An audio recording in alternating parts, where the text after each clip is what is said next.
track it. It's a long fly. Oh, he slammed into the wall. He caught it. They're going to have a triple play possibly. Oh, no doubt about it. Everybody's running around. He caught the baseball. It's a triple play. What a decoy. What a decoy. Can't believe he caught it. Slamming into the wall. A triple play turned by the Oakland A's. And Trammell and Curtis, I don't even think they know it right now. They're in the dugout thinking they've scored, and they are out. What a play by Ernie Young as he just got blasted into that wall.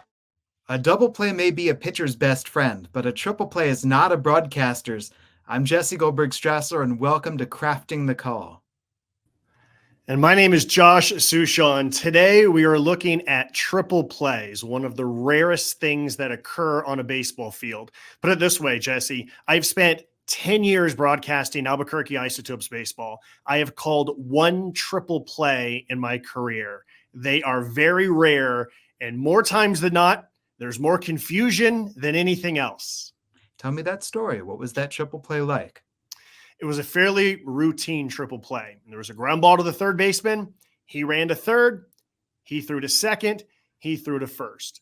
So it was about as routine as they can be, which we're going to see an example of that happening.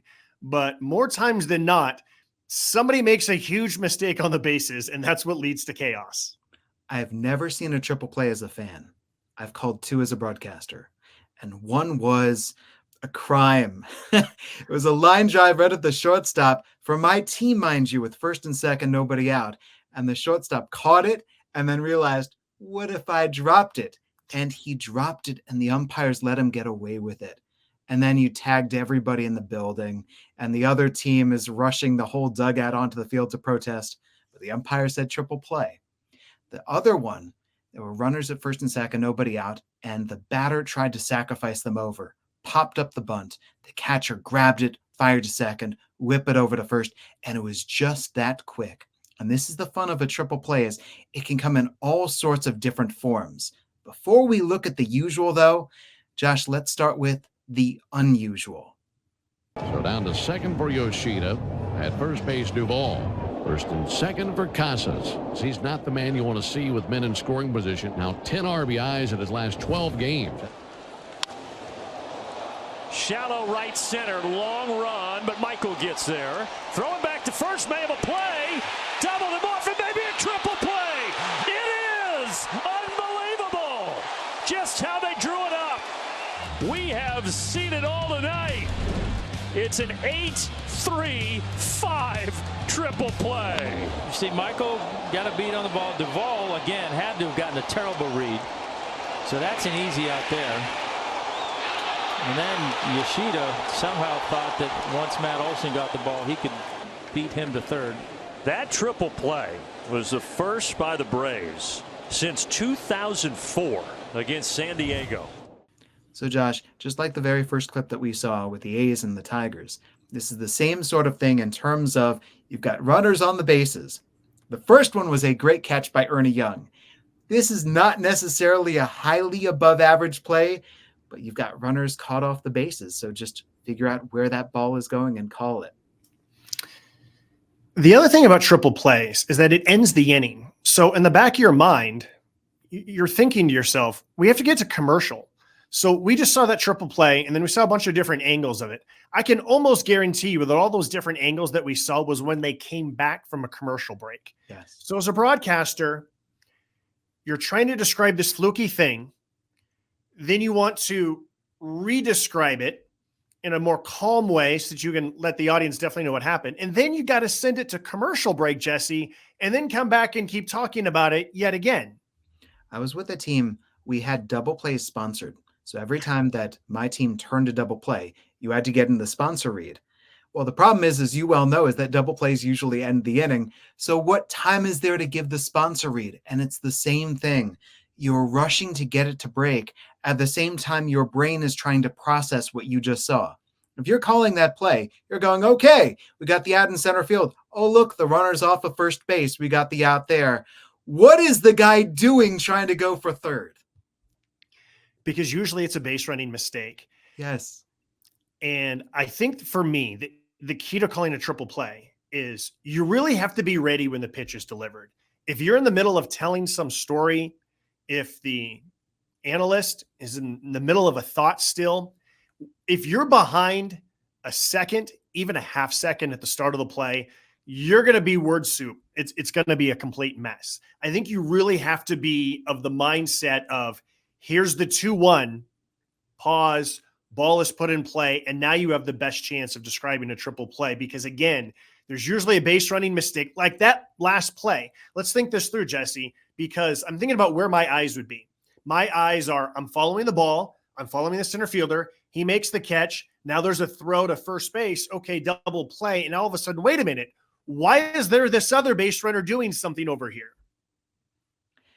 I have a cheat that I use with runners on base because I have found that it's very easy for me to forget names. Or I might remember one guy's name, but I might forget the other. And especially when there's action. And that action is turning chaotic. It is really easy for a name to slip my mind. So before pitches and throughout at-bats, I'm constantly trying to say those names out loud. This runner off of second, this runner away from first. This runner takes his lead away from second. And all that's doing for me is putting that name on the tip of my tongue because in this case, you've got to get to Yoshida for third, the throw across, he's out too. If you have that name ready for the moment, it makes the call so much easier. That's really good. And I haven't even thought about how that helps you internally because I like to do that, especially when there's the bases loaded. I might say Henderson at third, he walked. Canseco at second base, he singled. McGuire at first, he walked.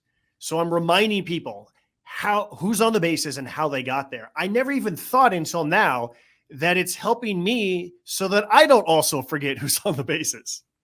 If we went back and we played one of my triple play calls, what you would hear is I'm describing all the tags and all the stepping on a base, but I don't have the names. And in this case, they're all the different names. We just watched a TV call, but if you're on the radio, there's the names of the runner. There's the names of the fielders, who's making the catch. Where's the ball going to now? Okay, the first baseman has had it. Oh, now he's going to peg it across the diamond to third. So there are these names to get in there. But it is the rare triple play that takes its time to transpire. More often than not, those outs are happening in a hurry. And that's where I think that you have to go a little bit easy on yourself and just say, throw to third, here's the tag, he's out. Or something like that. Because even if you do nail every single name, I don't know if the audience, on radio at least, is going to be able to nail every single name. And that's where I also think, Jesse, that when you're describing it on TV, once chaos happens on the bases, I think you really need to look at the monitor because you should be seeing the same thing that the audience is seeing. There's certain parts of a play call where maybe you're looking differently than what the audience is seeing. But once there's chaos, I think that number one, you need to lean into the chaos, but also the camera will help you and you need to see exactly what the audience is seeing at the same time. And for both TV and radio, once the play is done, you can take that deep breath and you can say, what did we just see? Because everybody in the stadium and your whole audience is going, that was a triple play and I'm going to need to see it or hear about it again. And again, and again, and again. Yes, it's as we talked about, it's something that you might never see, or you might see two in the same game. What do you mean? That's what happened between the Twins and the Red Sox, if you don't mind. 2 in 1 game. One of the most remarkable things and fluky things in the history of baseball. Let's see how this unfolded. Third base. 1 there, 2 there, and a triple play. Holy mackerel. The Twins have just rolled off a triple play on a perfect ball for Gaetti to do. They go, and Gaetti has 1. They got 2, and they've got another triple play. Mercy me, Gerald. And Mr. Morgan, the second time the Twins have started a triple play in this game. Mercy me, Gerald. I first saw this on This Week in Baseball. And of course, Mel Allen followed up with a mercy me, Mel. have mercy on the Sox. I think that these were called beautifully. What do you think? I like the simplicity of it. There's one, there's two, and there's three. And then the second time, there's one, there's two, there's three. They did it again, another triple play. The simplicity of those things, and then the reactions. I love the reaction of Tom Bernansky, who hit into the first triple play, and then the look in the dugout of Joe Morgan, not the Hall of Famer Joe Morgan, the other Joe Morgan, and and the look on his face of not only did we have two opportunities with first and second, nobody out that we didn't score, but we hit into a triple play, the exact same triple play twice in the same game. There was another game in that series in which there were 6 double plays turned. It was wild. Jody Reed, the second batter, was not even close to making it to first base. But I do think, and this is the challenge for us in calling it, that you stay in the moment and you call that out at third, out at second, out at first. And with both of those being right on the second there's that out at first base, triple play, I think that's the key. Just to deliver that and say, we have stayed with this the entire time, triple play.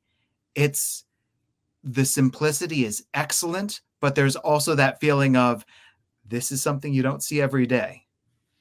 And remember, that was sure sounded like Sean McDonough, who was the Red Sox announcer at the time. And so this is not a glorious moment for the Red Sox and their fans. And so I think their announcer had captured the right tone for what is happening to the Red Sox in this game. The triple play is the hardest one to call because of what we've been discussing. But that type of triple play, if there's ever one that you should get right, it's that one. It's a ground ball to third where his momentum is taking him to third. Maybe every once in a while he has to take 2 or 3 steps to get to third first. But a ground ball that's hit where his momentum is taking him right to the bag, I almost feel like you better turn 3. You better at least try to turn 3 if that's the case. I also think for a broadcaster, you're able to peak in the right way. You're able to start well with the out at third base. You're able then to take things up a little bit at the keystone, and then you punch the out at first. As routine as a triple play can be, that really is the beautiful volleyball set for your spike. That is everything that you're looking for with the triple play laid out for you on a platter. I guess if you wanted to, you could add in the different names, right? Ground ball to third, Gaetti at the bag. That'd be more of a radio call. Yes. Throw to second. That's 2. Can't remember who the second baseman was for the Twins at the time. Now on to first. That's 3. Again, I think that's the nuance between radio and TV. But I like what McDonough did there. There's 1, there's 2, and there's 3. And it's the very second that it happens. It's the same thing when a ball goes over the fence saying, gone, goodbye. The second that ball arrives with the first baseman, triple play. The majority of triple plays are not this. The majority of triple plays are weird. Let's look at another triple play, and I come back to that word of chaos, where there's always that base running blunder. And this time the blunder belongs to Barry Bonds. He's the batter. He gets that curveball hard to Oliver at second. They go to second for one, back to first, to throw the plate. Got a triple play. How about that? Mets triple play. The hard way.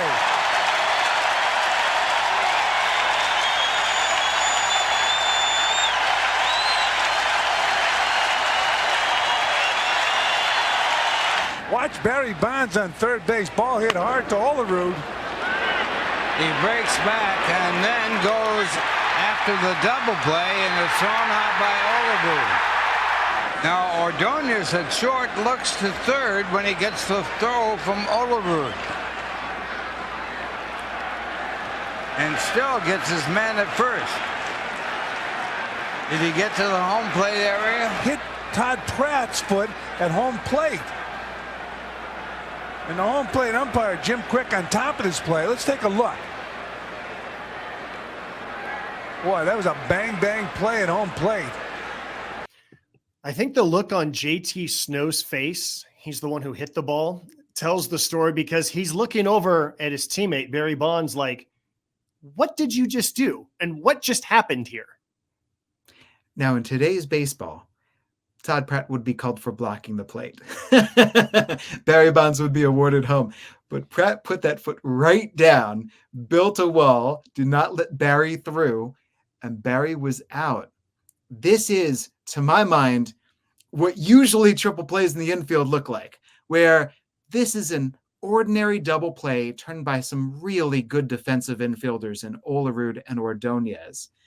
And now we've got to play why at the plate with Bonds breaking late, and we've got to throw home. And so what you have to do with your voice, you and I are trained in, we've called so many of them, grounded to first, those to second, back to first, double play. And this is Bob Murphy, is it not? I believe so. So interrupting himself to say, whoa, the throw to home. And you can just hear he's so ready to call his normal double play 3-6-3. And then the way that his voice erupts, because now we've got to play at the plate. I thought the analyst did a really good job of mentioning that Ray Ordonez looks at third, but what he could have added was that's why Bonds was out. Because when we looked at the couple of different replays, you see Barry's going this way, he's going that way, he starts again, and then he freezes, and it's because the shortstop, Ordonez, looked back at him, and that was the difference. So it was really astute for him to mention the eyes of the shortstop, but he could have added a little bit more in telling us why this is important, especially a play that close. If he doesn't look Barry back at third, Barry's probably safe there. Yes, he's breaking immediately, but he gets that hesitation. So we've already started to touch on a triple play is the hardest play to call. And you mentioned right from the top that the broadcaster has to be with it. The play-by-play man has to, right from the pitch. If you're on play-by-play, you've got to be sharp and on it. And yet, in the middle of a play, it can suddenly take that weird veer, like somebody else is grabbing the steering wheel. So even though you might think that you know what's going to happen, you cannot get ahead of your skis. You've got to call the ball exactly as it is. And whatever you need to do to help yourself out in processing it, the best thing that you can do is not be surprised in the moment and keep on calling that action. I want to give you an example, Jesse, of a time that I did not call a triple play, but I almost predicted one on the air. And it's the lesson that I learned from it. Again, I'm broadcasting a game for the Albuquerque Isotopes. I can't remember if it was 2 on or if there was 3 on, but the point is there was the opportunity. And I just said something like, Isotopes are looking for a double play, or maybe they're triple play. It's one of those things you just throw out there. You're trying to throw it out into the world. And it was either the next pitch or the pitch after. And I think I might have even said something like, how about a comebacker to the pitcher? He goes home for 1, he goes to second for 2, and then back to first for 3. I think I might have even predicted that type of triple play. And sure enough, there was a comebacker to the mound. And as soon as there was the comebacker to the mound, my thought was, oh my goodness, I just predicted it. And as a result, my adrenaline starts pumping and my voice gets way too high. And the pitcher throws home to get 1 out. And my adrenaline is continuing to pump up. And then the catcher just throws to first base for the double play instead of throwing to second to try to start the triple play. And my reaction in the moment was just being mad at the catcher that he ruined my prediction for a triple play. But what I've learned from that is that if you are going to just throw these things out there and your prediction does come true or almost comes true, you almost have to be smug about it. Because if you get too excited that you correctly predicted this, at least for me, my voice, my enthusiasm is going to ruin the call. But if you're a little bit more smug and confident, like, yep, that's what I do, then I think your voice is going to reflect that and it's going to stay in the moment better. That's a challenge. It's a challenge when you think you see what's going to happen. And with a triple play, let's say there is that fly ball that the outfielder makes the leaping catch at the wall or diving catch, and you see where the runners are. You can get ahead of yourself. Your excitement can peak too soon, because in this case, you need to deliver the call. You need to get ready and punch the catch, and then you need to punch each of those outs. In this play with the Mets, turned against Bonds and the Giants, you need to give the 2 outs, and then you need to still be ready for that play at the plate. But with each of these, it is with the action itself that you need to deliver that punch.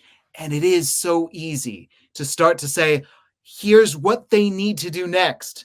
Why can't I be on the field saying, throw it here, tag this guy? We had a play where I wanted 4 outs. It was the classic where you had multiple runners leaving their bases too soon with 1 out. Fly ball was hit to the outfielder, makes the catch. That's out number 2. Throws back to first base. They appeal. The runner is out. But the runner from third has already raced in and scored. And if you're not throwing across that diamond to third base, that run is going to count. You are not erasing that run. It is a race to get the out at first compared with the runner scoring. And I'm ready to climb out of the booth to say, throw it to third. Let's have our 4th out. So yes, for you and for me and for all broadcasters, that is your challenge of staying in the moment and staying with the baseball. Well, one of the challenges of the triple play is a lot of different people involved, a lot of different names all over the field. Sometimes it's just one person who's involved in the entire action, as we'll see in this next clip. 2-2. The runners go. Line drive caught by Brundtland. He makes the tag.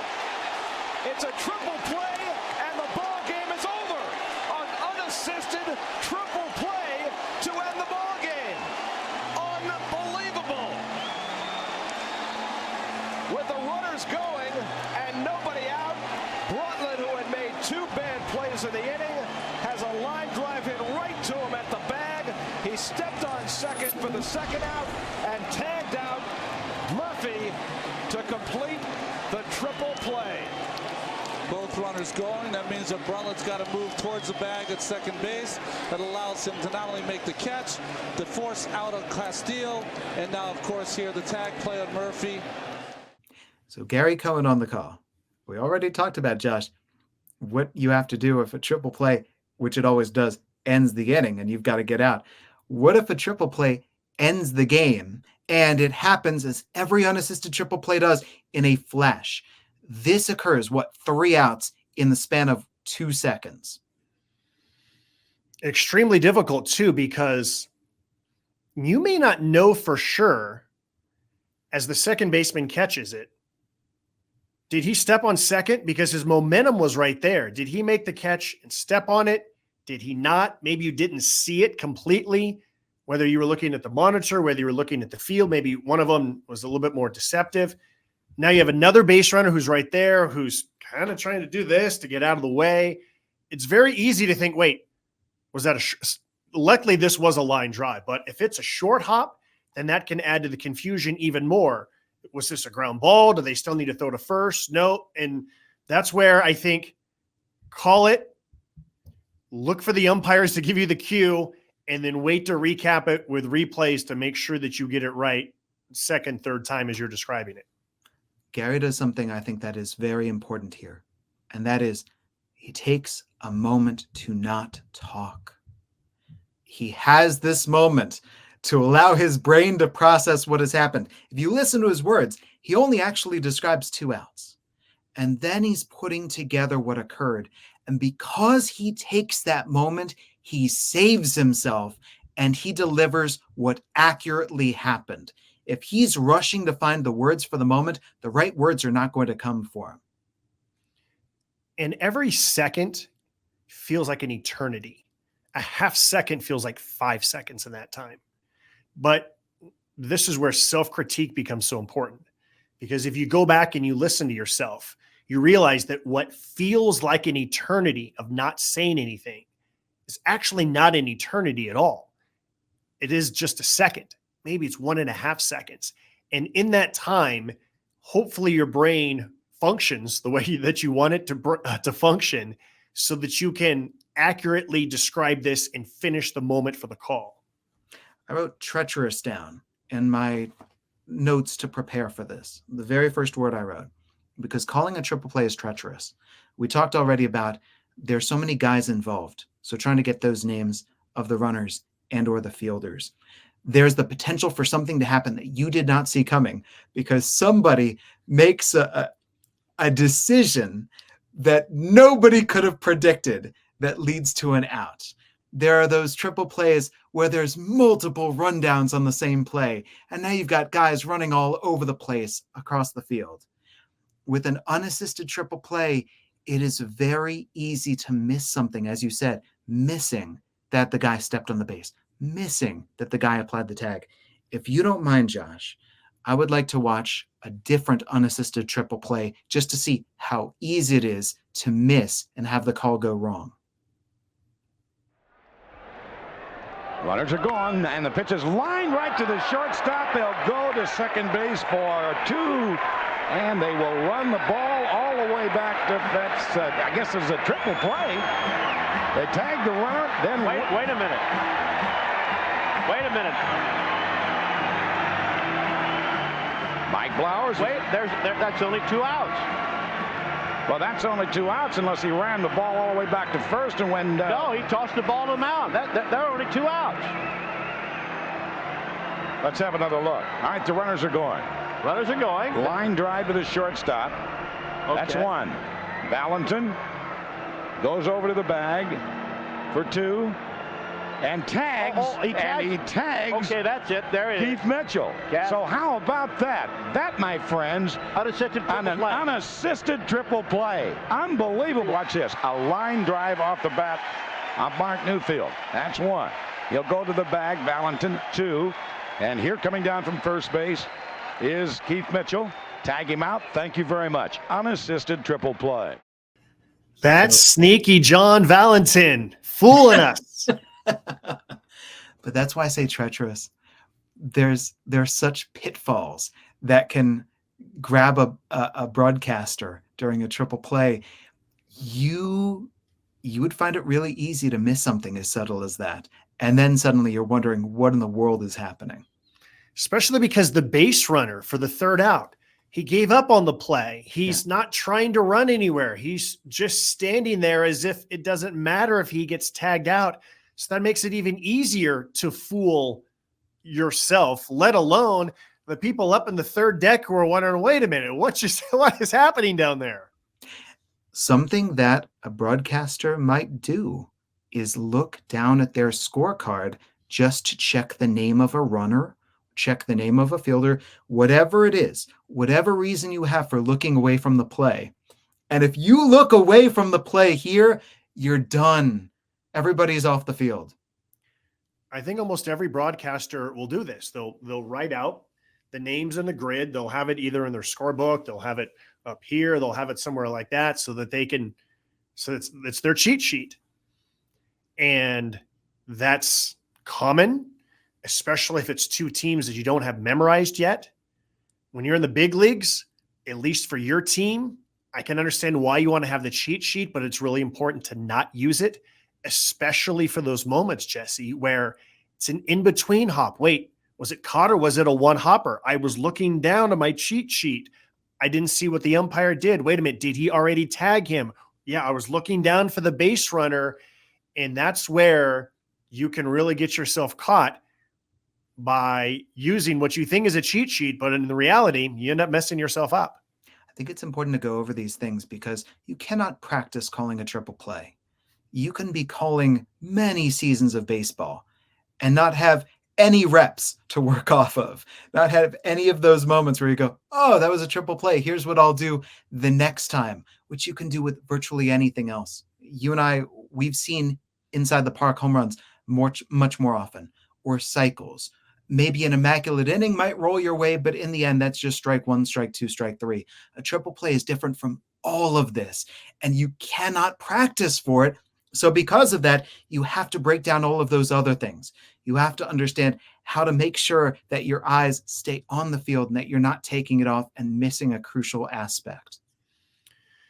I think another thing that I just thought of too, Jesse, is that with a lot of these triple plays, there's runners in motion. And so I think that's also part of your preparation. Yes. The runners go. Here's the pitch. And so now hopefully the audience is realizing, okay, we've got action on the bases, but you're also mentally telling yourself, we got a lot of action here. A lot of different things can happen when runners are in motion. It can lead to a double play. It can lead to a triple play. It can lead to runners scoring easier because they have a head start. A ball that's in the gap. There's a runner at first base. There's a ball in the left center field gap. He's got a chance to score from first base if he's really fast, if he had a head start. So there's just a lot of different things that can happen. And so I think mentally, when you say, here go the runners, you should be thinking, okay, I need to be ready for whatever might happen right now. I'll tell you something that also causes problems. If those runners are moving, your eye is not necessarily going to be on them, and especially it's not going to start on them because your eye is on the ball. So that runner who started at second, he might be halfway to the plate now. Where's that runner on first now? Where's that batter now? And so just trying to figure out, as you're looking around the bases and seeing those runners, which one is which now that that ball has been caught and you're picking up the situation in the infield, that can lead you down the wrong path. Sure can. Yeah. All right. I think we have one more. Let's watch Byron Buxton, and then we'll call this a wrap. And now Pollock, who has struck out twice. High fly right center. Buxton chasing it.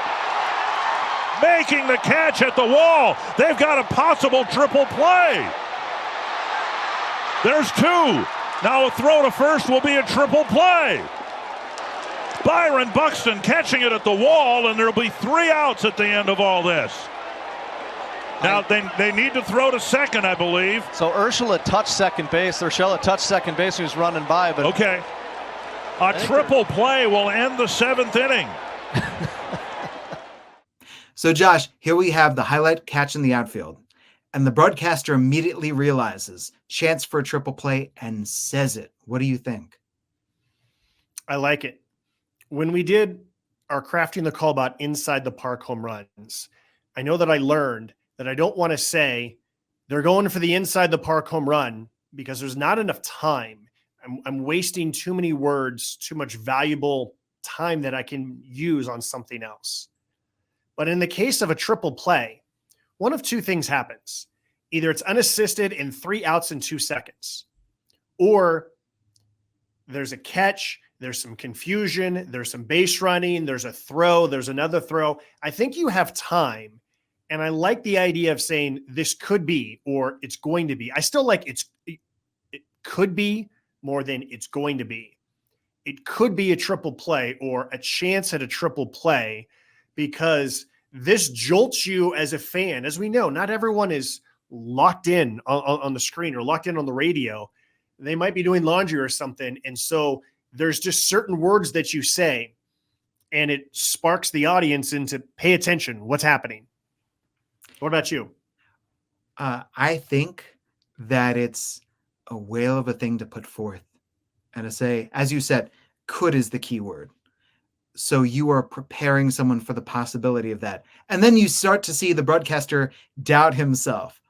There's the tag. That's 2. Okay, throw it to first. That's 3. It's a triple play. Wait, did they need to touch second? Was there anything else that we needed to do? Did we need to visit an official notary on this?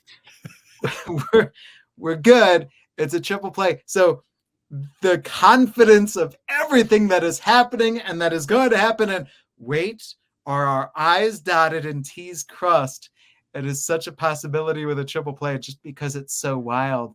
But yes, and then you get to delight in that with everybody watching. And it brings me back to Jack Buck with Kirk Gibson, right? I don't believe what I just saw. Everybody, whenever there's a triple play, does not matter what dugout you're in, does not matter which team you're rooting for. You're going, doggone, that was a triple play right there. I think if you're going to say it's going to be a triple play, you absolutely better be right. Yes. I think that when you work solo, we know baseball really well. There's still maybe 5 times a year out of 150 games where you just have this, what's happening? I don't know what's happening, especially with all the new rules, Jesse, right? What's happening? How come I don't know what's happening right now? So sometimes that can be a very scary feeling when you're working solo.